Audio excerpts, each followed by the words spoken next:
Le fondateur de Pepsi, une boîte valorisée à plusieurs milliards de dollars, est mort pauvre. Et ça à cause d'une énorme erreur. Je te raconte l'histoire. En 1910, tout le monde aimait le Pepsi. C'est 100 fois meilleur que le Coca. Tout le monde trouve ça sucré et surtout sain en grande partie parce que c'est un pharmacien qui l'a inventé. Il s'appelle Caleb Debra et s'est fait des millions de dollars grâce à cette marque. Mais vu que les bonnes choses ont une fin, boum, un jour, un problème arrive. La Première Guerre mondiale éclate en Europe. Mais le truc, c'est que Caleb, lui, il importait tout son sucre depuis l'Europe.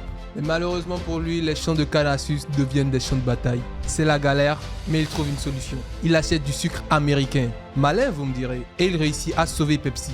Mais comme tu le sais, l'histoire ne s'arrête pas là. Les États-Unis entrent aussi en guerre et ils utilisent tout leur sucre pour fabriquer des bombes. Et là, le prix du sucre explose. Et bien sûr, le prix du Pepsi aussi.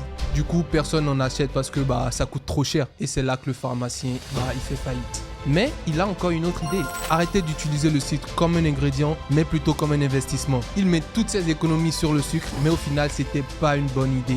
Puisque le prix du sucre se casse la figure à la fin de la guerre mondiale. J'en connais un qui aurait bien aimé que la guerre continue. Enfin bref, Caleb est fauché et revend Pepsi pour 35 000 $. Mais aujourd'hui, Pepsi est valorisé à 230 milliards de dollars.